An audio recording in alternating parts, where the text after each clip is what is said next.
वंदन। सदैव मुनिश्री के पावन चरणों में भावरा वंदन। मुनिवृंद, उपस्थित अणुव समिति कलकत्ता, अणुव समिति हावड़ा, समस्त गणमान्य व्यक्तिगण, समस्त श्रावकगण, परम पूज्य आचार्य प्रवर का आज दीक्षा कल्याण महोत्सव हम सभी ने मनाया। उसी श्रृंखला में अनुव्रत विश्व भारती सोसाइटी द्वारा उनके तत्वावधान में आज अनुशासना अभिवंदना समारोह आयोजित होने जा रहा है। मुनिश्री के पावन सानिध्य में अणु समिति हावड़ा और अणु समिति कलकत्ता द्वारा ये आयोजित हो रहा है। तो कार्यक्रम की शुभ शुरुआत मंगलाचरण के द्वारा, मंगलाचरण के लिए मैं आमंत्रित करूँगा अणुव्रत समिति के सदस्यों को कि वे अणुव्रत गीत के संज्ञान के साथ मंगलाचरण प्रस्तुत करें। अणुव्रत समिति के सदस्य आचार्य श्री महासमन जी को सशत वंदन। अत्र विराजित मुनिश्री दिनेश कुमार जी एवं सर्ववर्ती मुनिवृंद को मेरा मथेन वंदामी। आज की ये गीतिका अणुव्रत समिति हावड़ा एवं कोलकाता के संयुक्त संज्ञान के साथ बदले युग की धारा, बदले युग की धारा, नई दृष्टि हो, नई सृष्टि हो, अणुव्रतों के द्वारा, बदले युग की धारा, बदले युग की धारा, मानवीय मूल्यों की रक्षा अणुव्रत का आशय है। आध्यात्मिकता प्रामाणिकता उसका मल हृदय है। हिंसा के इस गहन तिमिर में अणुव्रत एक उजाला, बदले युग की धारा, बदले युग की धारा। धार्मिक है पर नहीं कि नैतिक बहुत बड़ा विस्मय है। नैतिकता से शून्य धर्म का यह कैसा अभिनय है। इस उलझन का धर्म क्रांति ही है कमनीय किनारा, बदले युग की धारा, बदले युग की धारा। मूल्य परक शिक्षा के युग में संयम का अंकन हो। सत्य अहिंसा से आप्लावित जन जन का जीवन हो। भोगवाद के चक्रवात से सहज मिले छुटकारा, बदले युग की धारा, बदले युग की धारा। व्यक्ति बनेगा स्वस्थ तभी तो स्वस्थ समाज बनेगा। सघन स्वार्थ की मूर्छा का उपचार अणुव्रत देगा। प्रकटे अब परमार्थ चेतना, उपकृत हो जग सारा, बदले युग की धारा, बदले युग की धारा। बड़े प्रबल पुरुषार्थ सभी में अभिनव आस्था जागे। जोड़े सबके अंतर मानस को करुणा के धागे। तुलसी मैत्री मंत्र अचल हो, नभ में जो ध्रुव तारा, बदले युग की धारा, की धारा, नई सृष्टि हो, नई सृष्टि हो, अनुव्रतों के द्वारा बदले युग की धारा, बदले युग की धारा। खलु जीवनम, संयम ही जीवन है। से कार्यक्रम की शुरुआत हुई। मैं आमंत्रित करूँगा अनुरोध समिति कोलकाता के अध्यक्ष प्रदीप जी सिंह जी को कि वे आज के इस अवसर पर स्वागत वक्तव्य के द्वारा अपना प्रस्तुत करें। प्रदीप जी सिंह। अणुवत अनुशासता युग प्रधान आचार्य श्री महाश्रमण जी के चरणों में कोटिशय नमन। अत्र विराजित मुनि श्री जिनेश कुमार जी एवं सहवर्ती मुनिवृंद के चरणों में भाव भरा नमन। सम्मानित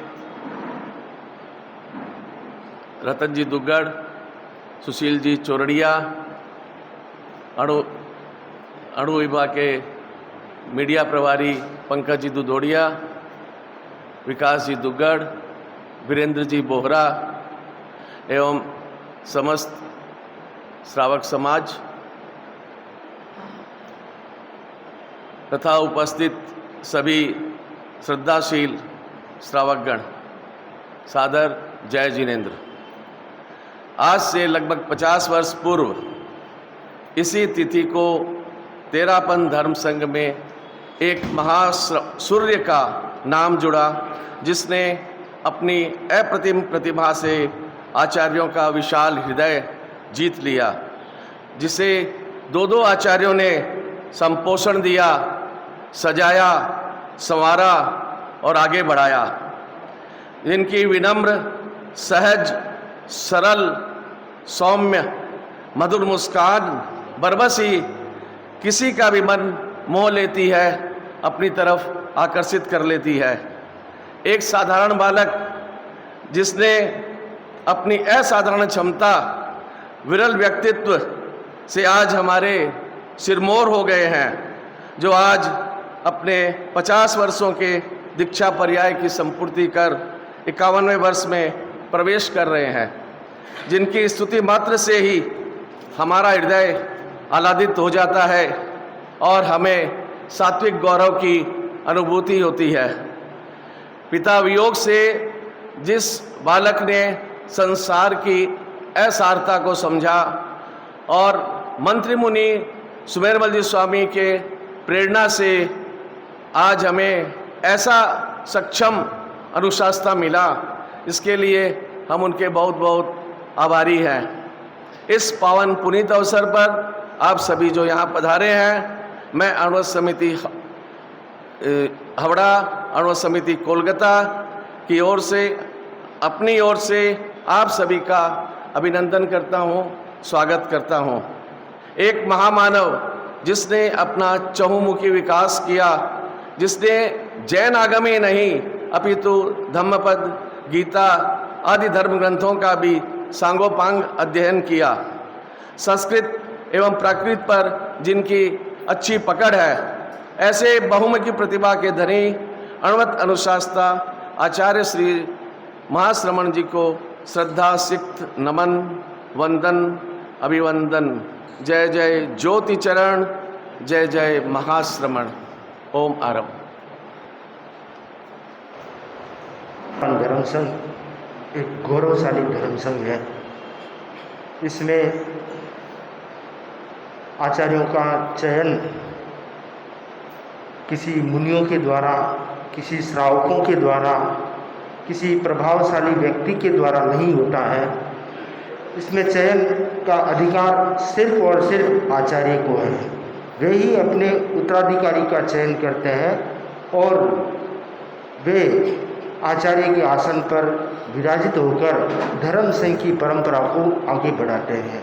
तो अनुव्रत के अनुशासता, अनुव्रत आंदोलन के प्रवर्तक गुरुदेव तुलसी, जिन्होंने आंदोलन का प्रवर्तन किया, और उनके बाद में आचार्य श्री महाप्रज्ञ जी अनुव्रत के अनुशासता बने, और वर्तमान में आचार्य श्री महाश्रमण जी अनुव्रत के अनुशासता हैं। तो अनुशासता की अभिवंदना हम करें तो सर्वप्रथम मैं आमंत्रित करूंगा बालमुनि कुणाल कुमार जी को मधुर गीत के संगान के साथ हम युग प्रधान आज बधावा चरणा, शत शत शीश झुकावा प्रभुरा गौरव गावा मैं गण में मोद मनावा मैं कलयुग में भी देख रहा सतयुग रोवर तारो, जिनवर जो है छटा निराली मगवा जो निहारो, चौदिश में फैली है कीरत थी हो काशी काबा तीरथ प्रभुरा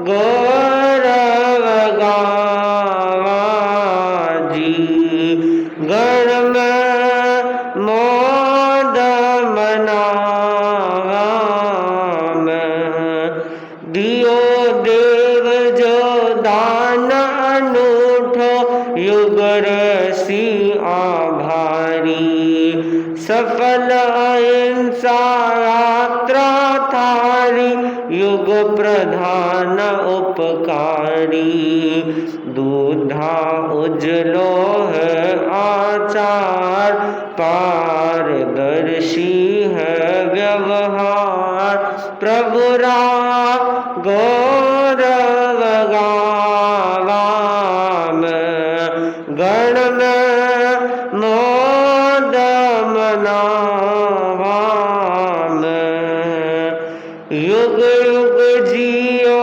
है युग चिंतक युग राहो निर्माता, घोरत मेर में करो जाला युग दर्शी युग त्राता, तेरा पथ राहो थे राम जन जन राहो आस्था धाम प्रभुरा गौरव गावा मैं गण में मोद मनावा मैं कोटि कोटि कंठा शुगावा महाश्रमण री जय हो, महाप्रज्ञरा सक्षम पटधर पग पग सदा विजय हो, आयो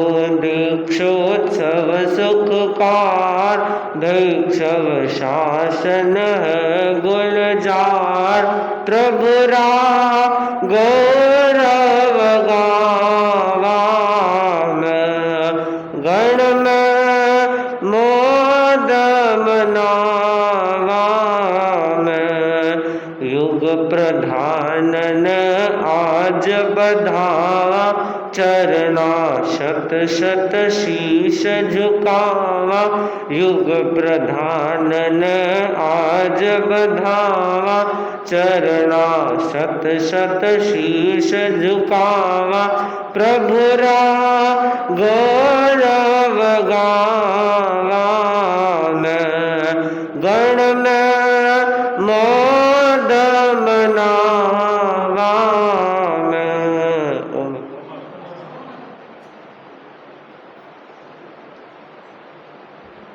अंदर कहा गया है, आपकी प्रखर छवि यूं बयां करती है, आपकी प्रखर छवि यूं बयां करती है, जो आपकी पैनी नज़र सब पर दया करती है। आपकी करुणा के कायल हैं हम सभी, आपकी करुणा के कायल हैं हम सभी, आपकी हर डगर नित्य नया करती है, आपकी हर डगर नित्य नया करती है। आचार्य प्रवर जहाँ भी जाते हैं, जहाँ पधारते हैं, वहाँ एक नई संरचना होती है, नया सृजन होता है, नया वातावरण सृजित होता है और नए आयाम स्थापित होते हैं। आचार्य प्रवर की करुणा आचार्य प्रवर की यात्रा चल रही थी और जैसे अमृत महोत्सव का प्रसंग सामने आया और आचार्य प्रवर ने तत्काल अपनी यात्रा का नाम अणुव्रत यात्रा कर दिया। तो आचार्य प्रवर की कितनी करुणा है और कितना स्नेह भाव है कि अणुव्रत का कार्य कैसे आगे बढ़े। और आचार्य प्रवर की अहिंसा यात्रा के 3 जो संदेश है, सद्भावना, नैतिकता और नशा मुक्ति, इनमें अणुव्रत ही समाया हुआ है, अणुव्रत ही समाया हुआ है। तो ऐसे महान अनुशासता के बारे में और उनकी अभिवंदना में आज हमारे मध्य 2 वक्ता उपस्थित है। मैं सर्वप्रथम आमंत्रित करूंगा जिन्होंने उनके चरणों में अपना समय बिताया है या उनको नज़दीकी से देखा है, उनकी सेवा में अनुरक्त रहते हैं। मैं आमंत्रित करूंगा श्रीमान रतनलाल जी दुग्गड़ को कि आज के इस अवसर पर अनुशासना अभिवंदना में अपने उद्गार व्यक्त करें।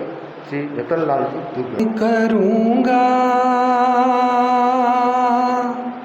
गण का भंडार भरूँगा, जीवन भर काम करूँगा, गण का भंडार भरूँगा, संकल्प अटूट निभाया रे महाप्राणी गुरुदेव।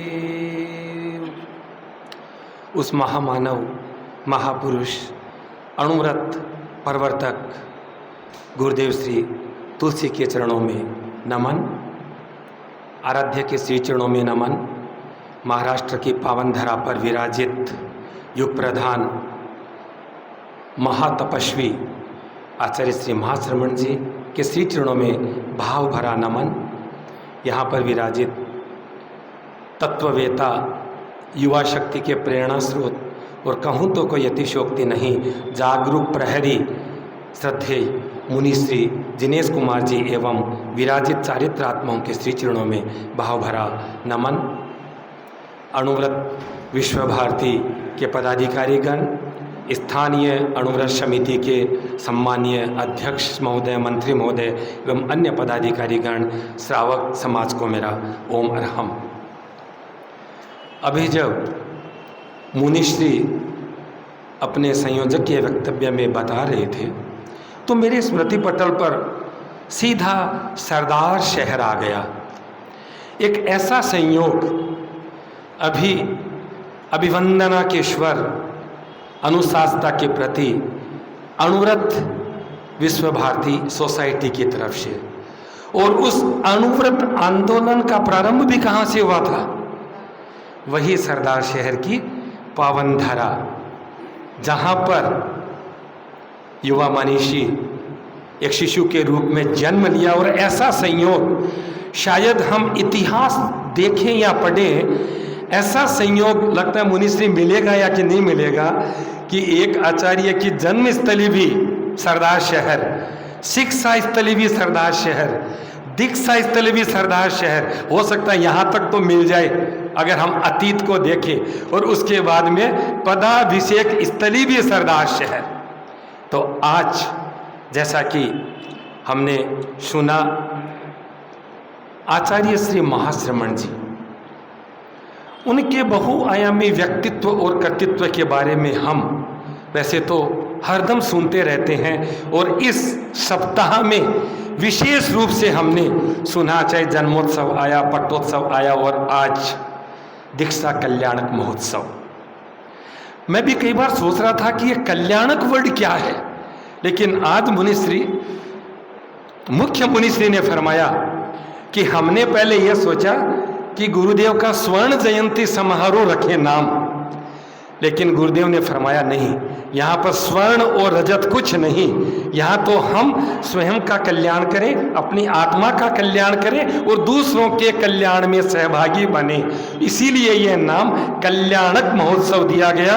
और कल्याणक का अर्थ भी मुझे मालूम नहीं था, आज सुबह ही मैंने सुना मुख्य मुनि प्रवर के श्री मुख से कि कल्याणक का अर्थ भी स्वर्ण ही होता है। तो एक साथ जुड़े ये शब्द।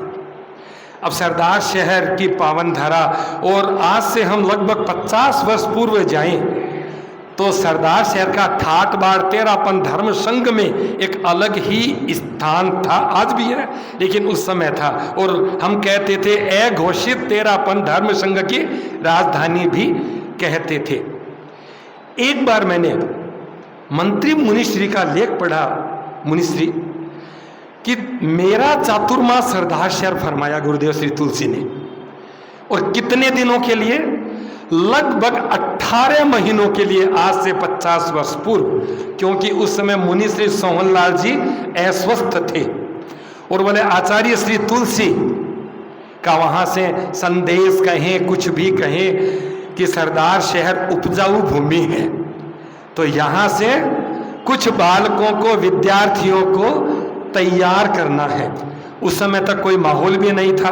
और ये अपने मंत्री मुनिश्री लिखते हैं वापस कि वहाँ के मानमल जी स्वामी, जिन्होंने बाद में दीक्षा भी ली थी तेरापन धर्म संघ में, मानमल जी आंचलिया थे, बोले मैंने उनसे बात की कि अठे किसा किसा बाया है जो कि तैयार हो सके। तो बोले मेरे को 3-4 नाम बताइए आदरणीय श्री मानमल जी, उसके बाद में तो स्वामी जी हो गए, श्रद्धेय हो गए। उन्होंने 4-5 नाम बताए और मैंने बात की, सबने नाम बोल दी। मैं भी निराश हो गया। फिर जब चातुर्मास के लिए हम सरदार शहर का हमारा प्रवेश हुआ, उस दिन 4 विद्यार्थियों ने उस समारोह में, अभिवंदना समारोह में गीतिका गाई। बोला उनके मैंने नाम पूछे, उन चारों के नाम हीरालाल, मोहनलाल, विनोद कुमार और मांगेलाल, ये 4 नाम थे। बोला मुझे लगा ये चारों लड़के बहुत अच्छे लग रहे हैं, सबकी उम्र वही 11, 12, 13 साल की। मैंने उनसे बात की चारों से, उस समय तो उनकी शायद इच्छा नहीं थी। उसके बाद में तैयारी हुई और चारों के चारों हमारे धर्म संघ में दीक्षित हुए। चारों जो नाम मैंने अभी बताए मंत्री मुनिश्री ने, चारों दीक्षित हुए। अब महाश्रमण जी कहें या उस समय के मोहन, उनकी दीक्षा भी बहुत जल्दी फरमाई गई। कहते हैं कि 6 महीने के भीतर भीतर, हम इतिहास भी पढ़ते हैं, सुनते भी है गुरुदेव जी मुख से, सारी तैयारी भी हो गई, इच्छा भी हो गई। लेकिन मंत्री मुनि आगे लिखते हैं एक संयोग देखिए, चातुर्मास हमारा प्रारंभ हुआ, उससे पूर्व लाडनू के मेहनोत जी थे, मनोत जी कोई, उन्होंने दर्शन किए चातुर्मास से पूर्व। बोले वो ज्योतिष शास्त्र के ज्ञाता थे। उन्होंने मेरे हाथ की रेखाएं देखी, मेरे पैर की रेखाएं देखी। उन्होंने कहा कि मुनिश्री लगता है आपके हाथों से कोई उत्कृष्ट कार्य होगा, उत्कृष्ट कार्य होगा। बोले हम बैठे रहे, चिंतन करते रहे कि दोनों, कभी याद नहीं आया। बोले एक दिन मैं बैठा था तो मेरे दिमाग में आया कि तेरापन धर्म संघ में उत्कृष्ट कार्य क्या हो सकता है? कोई भी संत दीक्षा दे दे अपने हाथों से, लेकिन लग ही नहीं रहा था कि किसको दीक्षा दे, क्या दे। लेकिन बोले संयोग ऐसा बना, यहाँ ये 4 बालक भी तैयार हो गए, चातुर्मास प्रारंभ हो गया, मोहन की दीक्षा फरमा दी और मोहन के साथ में जो अभी उदित मुनि हैं उस समय के हीरालाल जी, वो भी सरदार शहर के हैं, दोनों हीरालाल जी थे, उनकी दीक्षा फरमा दी। सरदार शहर के बोलते हैं कि कोई ज्योतिषाचार्य थे छगनलाल जी मिश्रा, बोले वो ऐसे दर्शनार्थ आए हुए थे और कोई सामने मोहन बैठा था, उस समय मुमुक्षु मोहन था। बोला उन्होंने मेरा हाथ देखा, वही रेखाएं देखी और इमीडिएट उन्होंने कहा कि 6 महीने के भीतर भीतर आपके हाथों से 2 बालकों की दीक्षा होगी। उस समय तक आचार्य जी ने कोई दीक्षा फरमाई नहीं थी, कुछ नहीं, लेकिन बोले उन्होंने यहां तक भविष्यवाणी कर दी, आपके हाथों से 2 बालकों की 6 महीने के भीतर भीतर दीक्षा होगी। हमने भी उस समय आश्चर्य किया, लेकिन उसके बाद में संयोगवश गुरुदेव को निवेदन किया गया, दीक्षा भी फरमा दी और वो दीक्षा भी कारणवश सरदार शहर में ही हुई। वापस उन्होंने दर्शन किए छगनलाल जी ने। बोला उस दिन उस समय के मोहन बैठे थे और उनकी रेखाएं देखी, उनकी हाथ की रेखाएं। ये जो मैं बात बता रहा हूं साहित्य में लिखी हुई है, प्रामाणिक बातें हैं और मुनिश्री मंत्री मुनिश्री सुमेरमल जी ने स्वयं लिखा है। बोले वो उस दिन उनकी हाथ और देखते हैं, वो पुनः कहते हैं कि आपके हाथों से दीक्षा होगी, और ये जो सामने मोहन मुमुक्षु बैठा है, आपकी विद्यमानता में, आपकी उपस्थिति में यह तेरा पंथ धर्म संघ का सर्वोपरि व्यक्ति होगा। आपकी विद्यमानता में देखिए, उस समय तक दीक्षा भी नहीं हुई थी, मुमुक्षु मोहन और ऐसी भविष्यवाणियां, और आज हम देख रहे हैं कि वो दोनों भविष्यवाणियां साकार हो रही नहीं, हो चुकी है। तो हम ये देख सकते हैं, आज मैं प्रातः आचार्य प्रवर का प्रवचन भी सुन रहा था और प्रश्नोत्तर भी सुन रहा था पूरा प्रोग्राम, और जब साध्वी प्रमुखा श्री जी और मुख्य मुनि श्री और साध्वी प्रिया जी प्रश्न कर रहे थे, कितनी ही बार मैंने आचार्य प्रवर के श्रीमुख से जब उत्तर दे रहे थे सुना कि ये पूर्व संस्कारों के कारण ऐसा हो सकता है। अगर तर्क की बात आई कि आप इतने तर्क के साथ सामने वाले व्यक्ति को संतुष्ट कर सकते हैं, तो क्या आपने कोई तार्किक शास्त्र पढ़ा था क्या? ये प्रश्न किया मुनिश्री ने, मुख्य मुनिश्री ने। तो आचार्य प्रवर ने बार बार यही कहा कि लगता है ये पूर्व के ऐसे संस्कार होते हैं, वो संस्कार शायद उदय में आ रही हैं। पढ़ाई लिखाई तो कर ही रही हैं, पढ़े बगैर तो नहीं हो सकता, क्योंकि पुरुषार्थ भी नहीं करेंगे ना तो कुछ भी नहीं होगा। और एक बार मैंने पढ़ा था कि प्रमुखा श्री जी ने स्पष्ट लिखा, बोले आचार्य श्री महाश्रमण जी, भाग्य और पुरुषार्थ दोनों चीजें उनके साथ है। आचार्य श्री तुलसी और आचार्य श्री महाप्रज्ञ जी का सानिध्य और इतनी कृपा, किसी सौभाग्य अगर किसी का नहीं हो तो बिना सौभाग्यशाली व्यक्ति का ये ऐसा सानिध्य, ऐसी कृपा नहीं मिल सकती। और पुरुषार्थ तो हम देख रहे हैं, हम किसी के श्रीमुख से भी देखें सुने, यहाँ पर अगर आचार्य श्री महाश्रमण जी के बहुआयामी व्यक्तित्व और कर्तृत्व की बात आती है तो ये पुरुषार्थ की बात आती ही है। चाहे वो दर्शन देने के लिए जाए, चाहे परिवारों को संभाले, चाहे क्षेत्रों को संभाले। अभी वर्तमान में हम देख रहे हैं 150-200 किलोमीटर की ऊलाई सिर्फ क्षेत्र में एक परिवार, दो परिवार, और अगर उन्होंने श्री चरणों में निवेदन कर दिया तो वो 150-200 किलोमीटर की ऊलाई खाकर भी गुरुदेव वहां पर पधारते हैं। कितनी श्रम निष्ठा, कितना पुरुषार्थ। और इस पुरुषार्थ को देखते हुए भी तो आचार्य श्री महाप्रज्ञ जी ने क्या फरमाया था, प्रवचन में पूछा कि भी सबसे बड़ा तपस्वी कौन यहाँ पर? सबने तपस्या जिनके किसी के 31 की थी, किसी के, ये किसी ने सोचा ही नहीं होगा कि आचार्य श्री महाप्रज्ञ जी का ऐसा एक उत्तर आएगा। बोले सबसे बड़ा महातपस्वी अगर यहाँ पर जो बैठे हैं उसमें है कौन? महाश्रमण। सब देखने लग गए, बोले आचार्य श्री ने तो कभी 31 की तपस्या, 15 की तपस्या की ही नहीं। लेकिन उस समय आचार्य श्री महाप्रज्ञ जी ने फरमाया कि आप देखिए कितना श्रम कर रहे हैं सुबह से शाम तक। अगर इसको कोई व्यक्ति कोई भी काम बोलते, इसके मुंह से कभी ना तो निकलती नहीं है। इससे बड़ा धर्म संघ में महातपस्वी, महाश्रमिक कौन हो सकता है? तो आज आचार्य श्री की हम आचार निष्ठा की बात करें, श्रम निष्ठा की बात करें, संघ निष्ठा की बात करें, और संघ निष्ठा की बात करते हैं तो शायद आपको और हमको सबको याद है कि संघ के प्रति कितना समर्पण गुरुदेव श्री महाश्रमण जी का, कि जब वो आचार्य प्रवर के साथ नहीं थे, बाहर विचर रहे थे और शायद उस समय जयपुर में विराज रहे थे, 3 संतों ने यह निर्णय ले लिया कि शायद हम धर्म संघ में अब नहीं रहेंगे। और आचार्य श्री महाश्रमण जी को उस समय पूछा गया, उस समय का मुनि मुदित, कि बताओ तुम्हारी क्या इच्छा है? उस समय आचार्य श्री महाश्रमण जी ने क्या कहा कि मैं धर्म संघ में रहूंगा, और अगर आप तीनों भी धर्म संघ में नहीं रहते हैं, मैं अकेला, उस समय उन्होंने कहा मैं युवाचार्य महाप्रज्ञ के पास अकेला चला जाऊंगा। और उन्होंने कहा नहीं, कर दिखाया।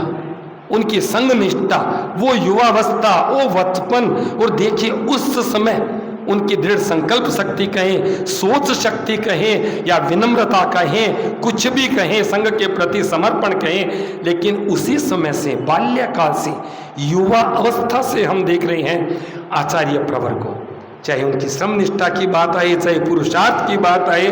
और एक जगह मैं जब पढ़ रहा था तो बताया गया संक्षेप में कि आचार्य श्री महाश्रमण जी का आधार क्या है, उनका क्या आधार है? कोई उनका इधर उधर का आधार नहीं, उनका आधार सिर्फ है आगम वाणी, भिक्षुवाणी और सच्चाई। और उनका आकार क्या है आचार्य श्री महाश्रमण जी का?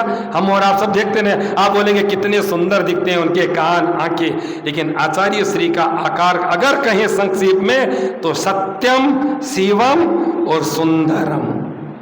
आचार की दृष्टि से आचार्य श्री को देखें, उनका आधार क्या, आकार क्या, उनके आचार में क्या है? सिर्फ एक ही बात कि मैं वीतरागता की तरफ अपने पद चिन्हों को आगे बढ़ाऊं। पंचाचार, ज्ञानाचार हो चाहे ज्ञान, दर्शन, चारित्र, वीर्य और तपाचार, पंचाचार की साधना और रत्नत्रय की आराधना, ज्ञान, दर्शन, चारित्र की आराधना। उनके व्यवहार को तो जब हम सुनते हैं तो कोई भी मंच पर आएगा ये बोलेगा कितने करुणाशील है, कितने शांत है, कितने विनयशील है। उनकी मैत्री भाव देखें, उनकी अनुकंपा देखें तो उनका व्यवहार करुणा से ओतप्रोत, जैसा कि अभी हमने मुनिश्री ने भी फरमाया कि अभी जो यात्रा थी और अणुव्रत विश्व भारती के पदाधिकारियों ने सहज रूप से गुरुदेव को निवेदन किया कि इस बार अणु विभाग का, अणुव्रत विश्व भारती का अमृत महोत्सव प्रारंभ हो रहा है गुरुदेव, तो हम कुछ नया करना चाहते हैं। शायद किसी के दिमाग में, हम लोगों के दिमाग में भी नहीं था कि आचार्य प्रवर अहिंसा यात्रा से नाम बदल देंगे 1 वर्ष के लिए। तत्काल आचार्य प्रभु ने क्या फरमाया, अच्छा अमृत महोत्सव प्रारंभ हो रहा है तो 1 वर्ष की ये जो यात्रा, जब अमृत महोत्सव का प्रारंभ और जिस दिन तक उसका समापन समारोह मनाया जाएगा तब तक क्या नाम था अहिंसा यात्रा का? अणुव्रत यात्रा, जैसा कि अभी मुनिश्री के श्री मुख से भी सुना। तो देखिए कितनी करुणा। किसी ने सोचा नहीं कि यात्रा का नाम भी गुरुदेव 1 वर्ष के लिए चिंतन करके यह रख देंगे। तो उस महामानव, महापुरुष की व्यक्तित्व के बारे में, कर्तृत्व के बारे में, विशेषताओं के बारे में चाहे हम बोलते ही जाए, लेकिन जब मैं बैठा था तो मेरे दिमाग में आचार्य श्री महाप्रज्ञ जी की वो प्राय फरमाते थे कि व्यक्ति सफल कौन हो सकता है जिसमें ये डी हो। पहली डी क्या है? डायरेक्शन, डायरेक्शन दिशा सही हो। दूसरी डी डिवोशन, पूर्णतः समर्पण भाव, कोई भी काम आ जाए। डिटर्मिनेशन, दृढ़ संकल्प शक्ति तो हमने आचार्य श्री की देखी है। डिसिप्लिन, 5वीं डी हमने अनुशासन। हम मैं तो कई बार कहता हूं कि आचार्य श्री का अनुशासन तो क्या है, उनका तो आत्मानुशासन है, स्वयं पर स्वयं का अनुशासन।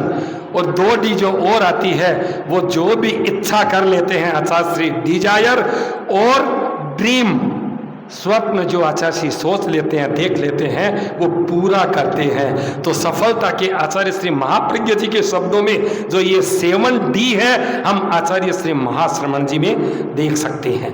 दूसरी चीज एक और, आजकल सब स्मार्ट होना चाहते ही हैं कि बहुआयामी व्यक्तित्व के बारे में तो सब बोलेंगे ही।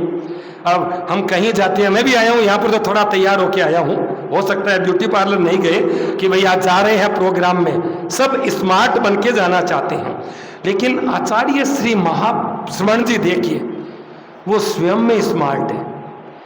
SMART, S for simplicity. शायद आचार्य श्री महाश्रमण जी से ज्यादा सिंपल कोई दिखता है क्या अपने को आज वर्तमान में? M for morality.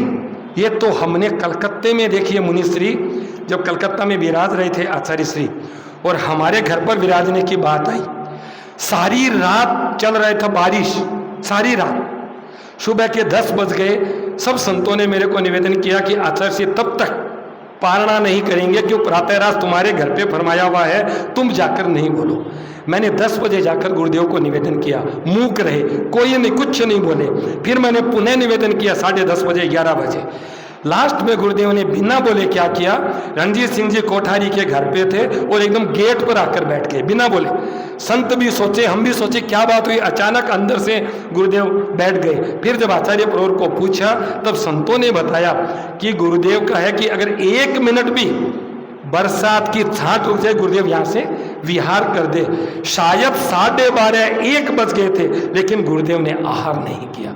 तो देखिए ये मोरलिटी की जो बात है कि मुझे आर, अब वहाँ पर हुआ नहीं हुआ वो एक अलग बात, लेकिन उन्होंने नहीं किया।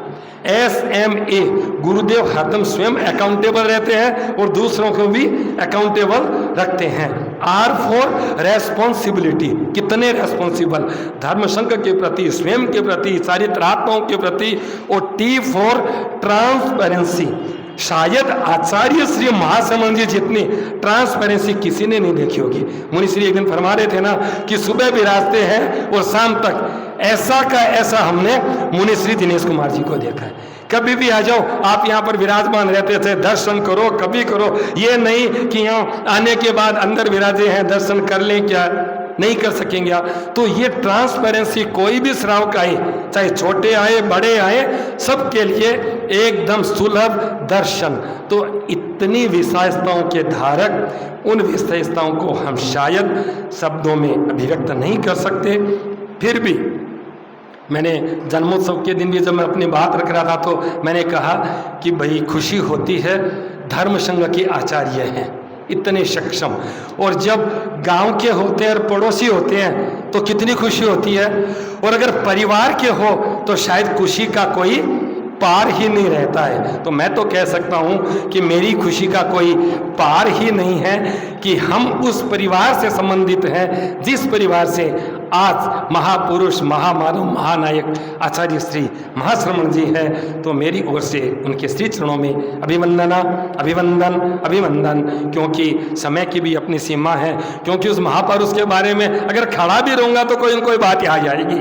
तो मैं अपनी बात को विराम देते हुए बस यही कहना चाहूँगा कि जो आचार्य प्रवर के मिशन है उनको हम अपने जीवन में भी टू सम एक्सटेंट, पूरे नहीं उतार सके, टू सम एक्सटेंट हम अपने जीवन में भी उतारने का प्रयास करें, तभी उस महामानव महापुरुष के प्रति सही अभिनंदन होगा। तो पुनः प्रणाम, नमन। पंच परमेष्ठी को नमन, नमन श्रवण परंपरा के वर्तमान संवाहक आचार्य श्री महाश्रवण जी को नमन, पत्र विराजित मुनि श्री जिनेश कुमार जी एवं सहवर्ती मुनिवृंद को। अनुव्रत समिति द्वारा आयोजित यह कार्यक्रम और भाई रतन जी के बाद बोलना मुझे याद आ रही है सन 1988 की बात, जब साध्वी जयश्री जी का चातुर्मास था और संवत्सरी के दिन भाई रतन जी ने वक्तव्य दिया था, तो सर्वत्र की ये क्रांतिकारी कौन है। तो ऐसे वक्ता के बाद में बोलना कुछ कठिन तो होता ही है, किंतु प्रयास मेरा भी रहेगा।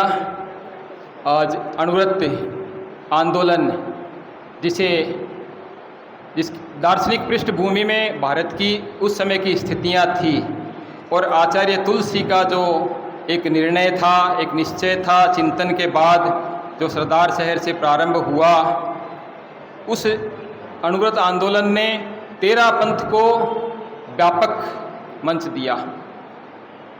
उससे पूर्व तेरा पंथ केवल हमारे जैन समाज और तेरा पंथ तक ही सीमित था, किंतु अनुव्रत आंदोलन के माध्यम से जब से राष्ट्रपति राजेंद्र प्रसाद, प्रधानमंत्री जवाहरलाल नेहरू आदि से सरदार शहर के ही कार्यकर्ताओं को, मुझे याद स्मृति आ रही है, साहित्य में पढ़ा, लोह पुरुष जयचंद लाल जी दफ्तरी, कितना कार्य उन लोगों ने किया।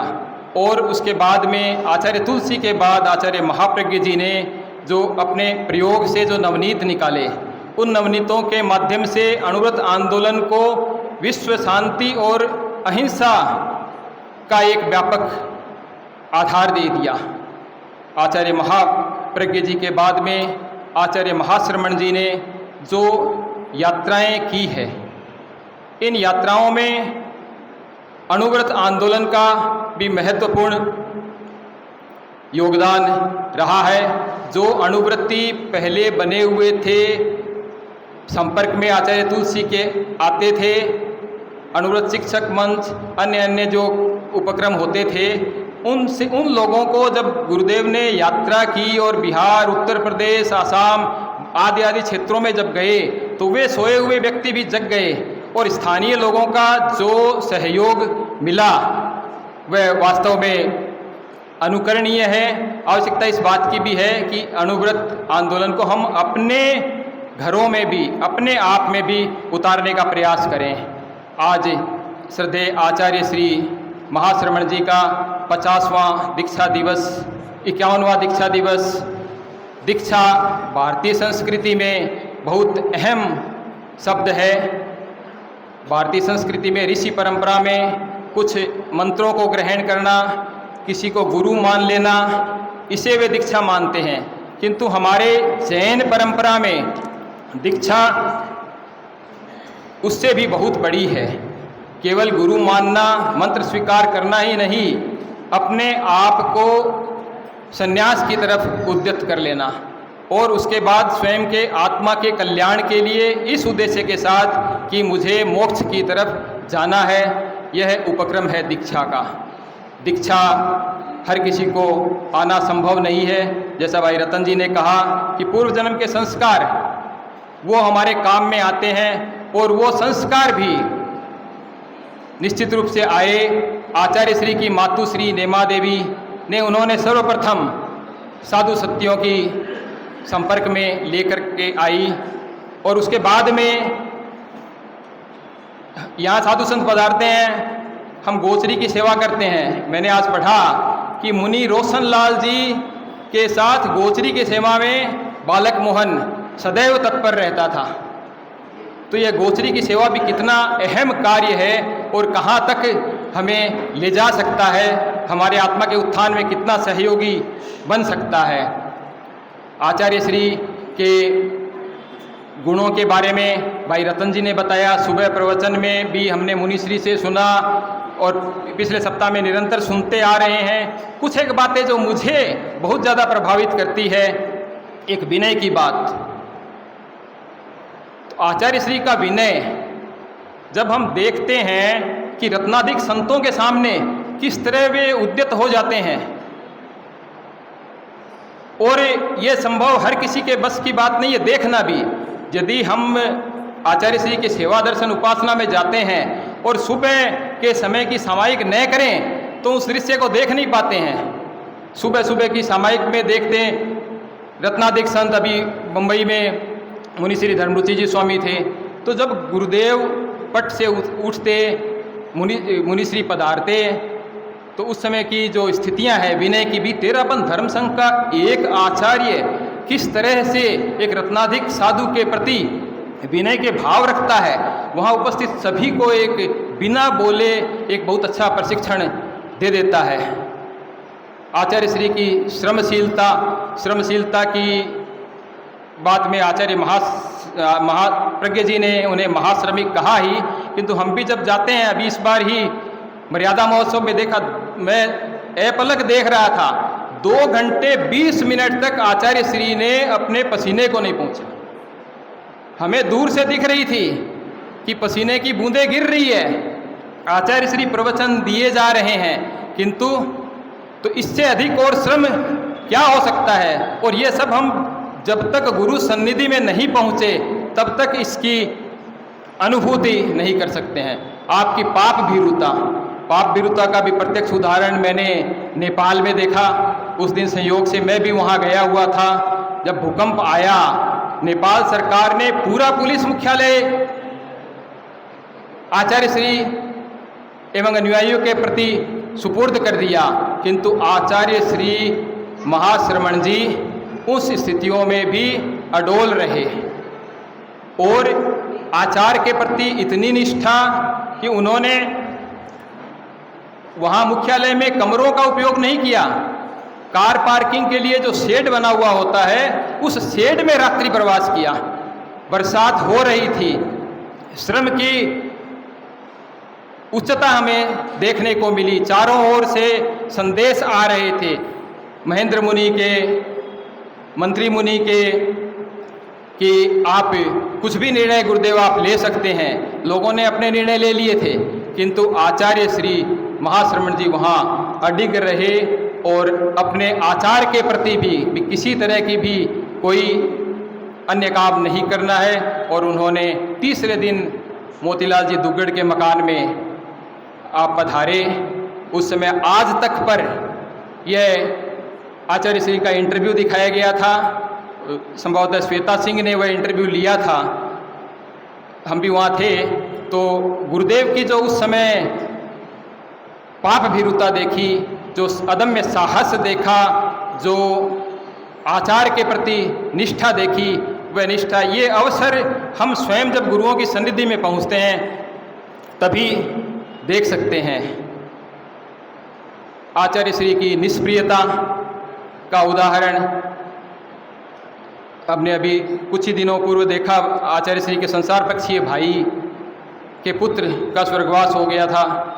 स्मृति सभा चल रही थी बंधुओं, लगभग घंटे भर चली स्मृति सभा में। अगर कोई जानकार व्यक्ति नहीं है तो वह यह नहीं बता पाएगा कि यह आचार्य श्री महाश्रमण जी के संसार पक्षीय भतीजे की स्मृति सभा है। आचार्य श्री ने फरमाया कि भाई परिवार के लोग आए और उन्होंने कहा हम स्तब्ध रह गए, अचानक भाई चला गया। तो इसमें स्तब्धता की क्या बात है? आना जाना यह क्रम है। और परसों भी गुरुदेव ने जन्मदिवस के दिन फरमाया कि भी नातिलों से ज़्यादा सांसारिक बातें नहीं करनी चाहिए। माने वो भी अपने पारिवारिक जनों की उपस्थिति में फरमा रहे थे, उनसे आप धर्म चर्चा करो, ज़्यादा सांसारिक बातों में किसी को भी नहीं उलझना चाहिए। तो आचार्य श्री जो कुछ भी उपदेश देते हैं उसको सबसे पहले अपने आप पर प्रयोग की भूमिका में उतार कर वह उपदेश देते हैं, तो उन्हें फिर बोलने की आवश्यकता नहीं। और मैं तो यह कहता हूँ कि अगर आचार्य श्री से कुछ सीखना है, हमें प्रेरणा लेनी है, तो कम से कम 24 घंटे की सेवा हम भले ही एक उपवास कर लें, सुबह की सामायिक से लेकर के दूसरे दिन सुबह तक अगर हम करें तो वे महाश्रमिक हैं। उनका आचार कैसा है, वे कितना श्रम करते हैं, किस तरह से वे जनता को संभालते हैं, किस तरह से लोगों को प्रेरणा देते हैं, किस तरह से समय का मूल्यांकन करते हैं। इन सब चीज़ों को हम एक दिन में सीख सकते हैं, किंतु आवश्यकता है हम केवल हवाई उड़ान से उड़ें और मंगल पाठ सुनकर आ जाएं, उससे हमें ये प्राप्त नहीं होगा। आवश्यकता है कि हम इस तरह की सेवा में अपने आप को नियोजित करें। समय की सीमाएं हैं। एक दो बात कहते हुए आचार्य महाश्रमण जी ने महात्मा महाप्रज्ञ पुस्तक लिखी, और चूंकि आचार्य प्रवर अब 63 वर्ष के हो गए हैं, तो अगर हम कहें महात्मा महाश्रमण तो कोई अतिशयोक्ति नहीं होगी।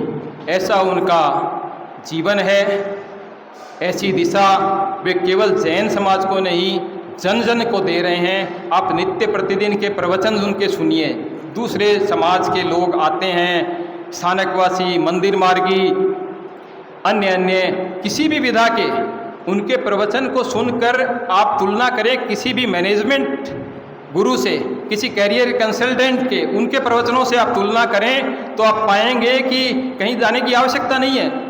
इतना अनुभव कहाँ से उनके पास आता है? जैसी परिषद देखते हैं उस हिसाब से अपने वक्तव्य को, और भाषा पर इतना अधिकार, भाषा की स्पष्टता, और भाषा का कहीं दोष नहीं लगे। कोई बात हम जानते हैं कि यह बात सत्य है, आचार्य श्री संभवतः ऐसा हुआ, वे इतने जागरूक भाषा के प्रति है, किसी तरह का दोष नहीं लगे। तो जिस व्यक्ति का जीवन का प्रत्येक क्षण हमें हर तरह की प्रेरणा देता है, उसकी सन्निधि हम प्राप्त करते हैं, ये हमारे लिए बड़े सौभाग्य की बात है। आज 51वें दीक्षा दिवस के अवसर पर मैं श्रद्धेय आचार्य प्रवर के प्रति यह मंगल कामना करता हूँ कि दीर्घकाल तक आपका सतत सानिध्य हम सबको प्राप्त होता रहे। और मैं मंगल कामना स्वयं के प्रति और आप सबके प्रति भी करता हूँ कि कदाचित मुनिवृंद, उपस्थित धर्म प्रेमी भाइयों बहनों, आज आचार्य प्रवर का 51वां दीक्षा दिवस समारोह पूर्वक मनाया गया। प्रथम चरण हमने श्री राम वाटिका में मनाया और द्वितीय चरण अनुव्रत विश्व भारती सोसाइटी के तत्वाधान में तेरापन भवन उत्तर हावड़ा में मना रहे हैं। वक्ताओं से हमने सुना और सुंदर तरीके से उन्होंने अभिव्यक्ति दी। भारतीय संस्कृति में गुरु का सर्वोपरि स्थान है। गुरु से बढ़कर दुनिया में कोई शक्ति नहीं है। गुरु ही हमें मार्ग बताते हैं और गुरु ही मोक्ष की ओर ले जाते हैं। ऐसे दुनिया में गुरुओं की कमी नहीं है। संसार में गुरु भरे हुए हैं, लेकिन सच्चे गुरुओं का मिलना बहुत मुश्किल काम है। हम सौभाग्यशाली हैं कि पंचम अर्घ में इस कलिकाल में ऐसे महान गुरु मिले हैं। आचार्य श्री महासमंद जी, आचार्य महासमंद जी अनुत्तर संयम के धारक हैं, सिद्ध पुरुष हैं, सिद्ध साधक हैं, नैसर्गिक प्रतिभा के धनी हैं। उनका कर्तृत्व बेजोड़ है और उनकी आवाज निर्मल और पवित्र है। उनकी सन्निधि में कोई भी व्यक्ति बैठता है वह आत्मतोष का अनुभव करता है। यदि वो कोई आशु कोप वाला है तो आशुतोष वाला हो जाता है। कोई व्यक्ति आशु कोप के रूप में आया और वो आशुतोष को प्राप्त हो जाता है, अर्थात एकदम शांत हो जाता है, प्रसन्नता की अनुभूति करता है। हम सब सौभाग्यशाली हैं, ऐसे गुरु मिले और गुरु की सन्निधि में रहने का भी अवसर प्राप्त हुआ। आचार्य महासमंद जी आचार संपन्न है कि साधु का जो पंचाचार बताया है उनमें क्या है? ज्ञानाचार, दर्शनाचार, चारित्राचार, तपाचार, वीर्याचार। ये 5 आचार से आचार्य प्रवर संपन्न है। और जो व्यक्ति जितना ज़्यादा आचार संपन्न होगा और जिनका आचरण जितना स्वस्थ होगा उतना ही वह संघ की सेवा कर सकेगा, आत्मा की आराधना कर सकेगा और स्वयं कल्याण को प्राप्त होगा और दूसरों को भी कल्याण के मार्ग पर वो ले जाएगा। आचार में 4 आ है। आचार 4 आ है। पहला आ है आज्ञा। आचार्य श्री आज्ञा के प्रति सजग है। भगवान की क्या आज्ञा है, गुरुओं ने हमारे को क्या बताया है। जब गुरुदेव तुलसी मौजूद थे, आचार्य महाप्रज्ञ जी मौजूद थे, उनकी सन्निधि में वर्षों तक रहे, उनके उपवास में बैठकर कितनी चीज़ों का उन्होंने अध्ययन किया है और कितना अनुभव किया है, लेकिन आज्ञा के प्रति सतर्क। मैंने पहले भी सुनाया था हिसार की घटना। आचार्य प्रवर ने युवाचार्य को निर्देश दिया, ये भाई बार बार आग्रह करा है और मोटर कार थोड़ी दूर सामने जो दिख रही है और इनके घर पर पगलिया करके आ जाओ, ये कर मेरे मोटर जो खड़ी है वहाँ मेरा घर है। पधारे। जैसे ही वो मोटर आई, मोटर कार जो भी आई और पूछा घर थोड़ा सा आगे है, वापिस मुड़ गए और दर्शन किए। गुरुदेव ने फरमाया जाकर आगे। महासमंद जी उतरे, उससे पहले वो भाई बोला कि मेरा पगलिया तो कराई नहीं है, तो मैंने भेजा था नहीं। अब गुरुदेव ने कहा महासमुंदी ने, यदि आपकी आज्ञा हो तो मैं जाकर आ जाऊँ। वापिस आज्ञा लेकर वहाँ पधारे और महाप्रज्ञ जी ने कहा जब तक तुम नहीं आओ तब तक हम यहाँ खड़े हैं। और पधारे, पगड़िया किए, वापिस आए, विहार किया। और जब आचार्य प्रवर हासी पधारे और हाजिरी के समय को प्रसंग चला और उस समय आचार्य महाप्रज्ञ जी ने कहा, आचार्य ये युवाचार्य महासमर आज्ञा के प्रति कितना सजग है। वो पूरी घटना सुनाई। पूरी घटना सुनाने के बाद, क्योंकि वो तर्क दे सकते थे और भी कुछ कर सकते हैं, उन्होंने क्या कहा, आपकी आज्ञा हो तो वापिस मैं जाकर आऊँ। तो वापिस आए और दर्शन किए और हम विहार किया। आज मैं कहना चाहता हूँ इनके भीतर में आज्ञा के प्रति अहोभाव है, समर्पण है, विनय है। इन सब गुणों को देखकर ही मैंने युवाचार्य बनाया है, आज्ञा के प्रति समर्पित। दूसरा है आगम, आचार में आगम उनका प्राण है। आज जब हम उनकी सन्निधि में रहते हैं, उनके प्रवचन सुनते हैं, प्रश्नोत्तर आदि चलते हैं और कोई उत्तर देते हैं तो गुरुदेव यही पूछते हैं कि ये बात कहाँ है, रेफरेंस बताओ। आज्ञा के बाद में आगम, तो कभी कभी समस्या भी आ जाती है, सुनी सुनाई बात कह देते हैं। जब गुरुदेव ने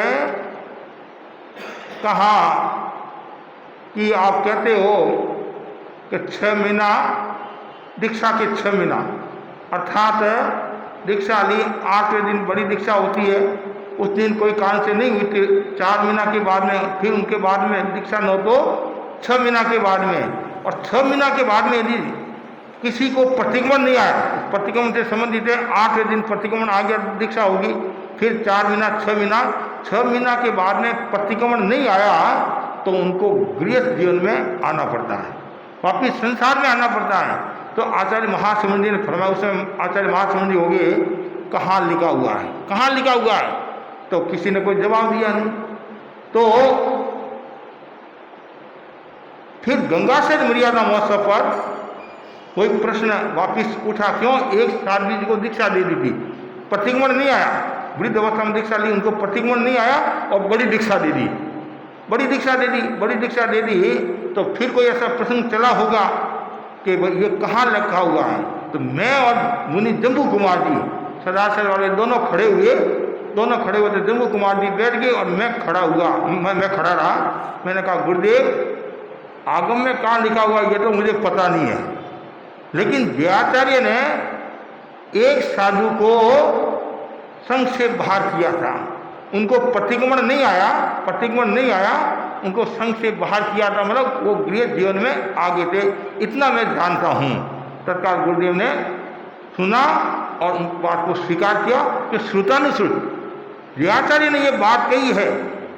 कभी कभी क्या होता है, सब बातें आगमों में नहीं होती है, तो बहुत शुद्ध मुनियों से सुनी हुई है, ज्ञानी संतों से सुना हुआ है, तो रेफरेंस देकर आज्ञा धारणा से अनेक बातें हैं। तो फिर गुरुदेव ने कहा ठीक है, तो आज्ञा मतलब गुरु के प्रति आज्ञा का भाव तो है ही, और आगम के प्रति भी आस्था है। वो बार बार कहते हैं जब भी आप प्रवचन शुरू करो पहले आगम वाक्य से शुरू करो, और जब तक बने तब तक जितनी भी सुक्तियाँ काम में लो है, जैन सुक्तियाँ काम में लो, दूसरों की लो मना ही नहीं है, पहले अपने घर की लोग मतलब आगम के प्रति इतनी आस्था है। और बार बार फरमाते रहते हैं ज़्यादा से ज़्यादा स्वाध्याय करो, आगम का स्वाध्याय करो, और जितना ज़्यादा आगम का स्वाध्याय करोगे उतनी कर्म निद्रा होगी, आत्मा की शुद्धि होगी। और तीसरा जो है आचार में आस्था, उनकी देव गुरु धन के प्रति कितनी आस्था है, संघ के प्रति कितनी आस्था है, गुरु के प्रति कितनी आस्था है। संघ के प्रति आस्था थी तब वो रूपचंद जी जब संघ से अलग हुए, दिल्ली में अलग हुए, और वो बोले कुछ भी हो जाए मैं संघ में रहूँगा, तब युवाचार्य महाप्रज्ञ जी के दर्शन किए। और ऐसा कहा जाता है, सुना है उस दिन युवाचार्य महाप्रगति के मन में आ गया, इस साधु पर मुझे ध्यान देना है और साधु को मुझे त्याग करना है। इस साधु के भीतर में संग निष्ठा है, गुरु निष्ठा है। जिसके भीतर में संग निष्ठा और गुरु निष्ठा होती है, आज नहीं कल उसका मूल्यांकन होता है, ये हम सब देख रहे हैं। आस्था। फिर चौथा आ में आचार में आ है आराधना।